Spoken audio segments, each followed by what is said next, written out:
I'm 94, and if you ask me what ruined my life, I won't point to a big mistake or a single bad decision. Something much smaller, something I ignored, something that didn't feel urgent at the time.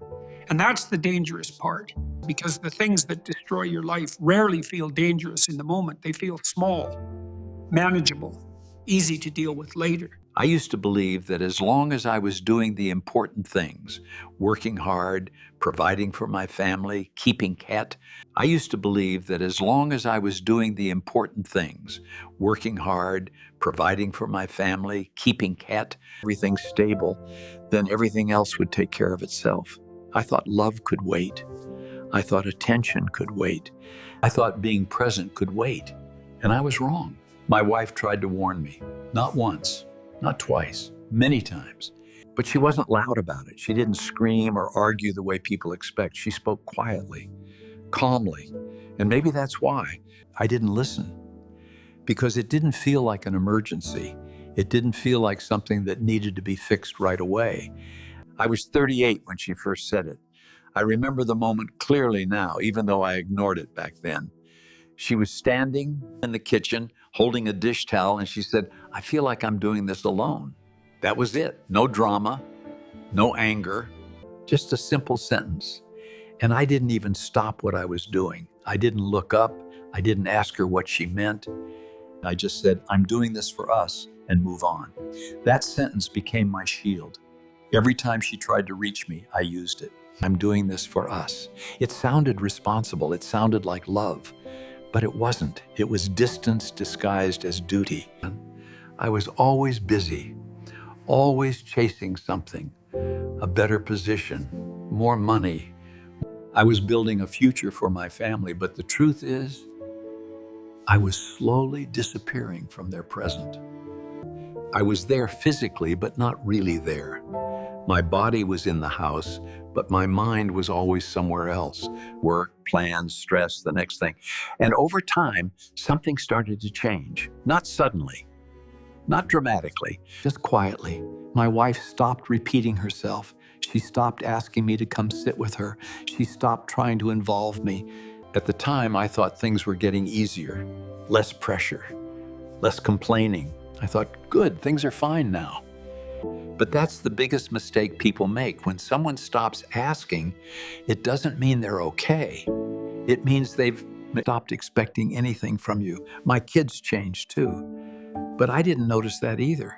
My son used to come to me with questions, problems, little things that mattered to him. Slowly, he stopped.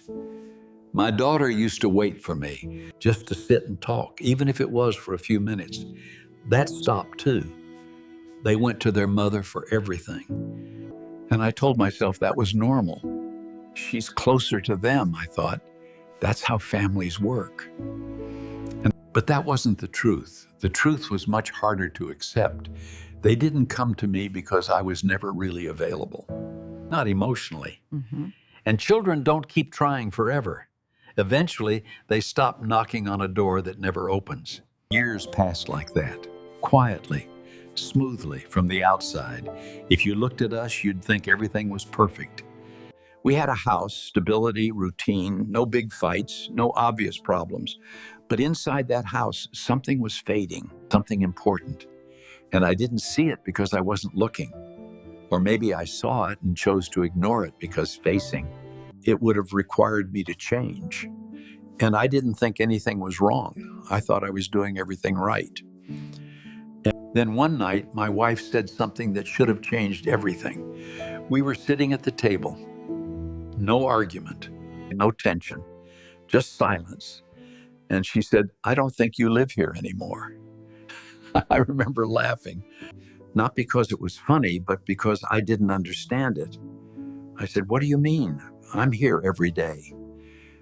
And she looked at me in a way I had never seen before, calm, distant, almost like she had already made peace with something I didn't even realize was happening. And then she said, "No, you just visit." That sentence stayed in the air, but I didn't catch it. I didn't stop. I didn't ask her. I didn't sit with her and listen. I told myself she was being emotional, that things would settle down, that we would talk later. Later. That word followed me my entire life. I said it so often that I started to believe it was harmless. But later is where everything important gets buried, because later doesn't always come. A few months went by, and from my perspective, nothing had changed. I was still working, still busy, still doing what I thought was right. But from her perspective, everything had already changed. One day, I came home, and the house felt different. Not empty, not broken, just different. The kids were in their rooms, doors closed. She was in the kitchen, but she didn't look at me, didn't say anything. And that night, she told me she was leaving.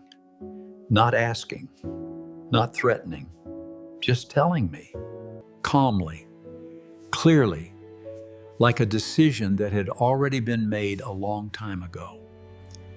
And the truth is, I didn't fight for her the way I should have. Not because I didn't care, but because deep down, I knew she had already left long before that moment. That night wasn't the beginning of the end. It was just the point where I finally saw what had been happening all along. Families don't break in a single moment. They break in silence, in missed conversations, in ignored feelings, in the space between not now and later. After she left, the house became exactly what I had built, quiet, organized, controlled. But it felt empty in a way I couldn't fix. I tried to reach out to my kids. I called them, visited them, tried to be more present. But something had changed. They were polite, respectful, but distant. I wasn't part of their daily life anymore. I was someone from their past. And that realization doesn't hit you all at once. It settles in slowly. Every short conversation, every missed call, every moment you realize they no longer need you the way they once did. At 94, you have a lot of time to think. And when you look back, you don't see the things you thought mattered. You don't see the long hours, the work, the achievements. You see moments, small ones, the ones you ignored, the ones you thought didn't matter. I see her standing in the kitchen, trying to talk to me.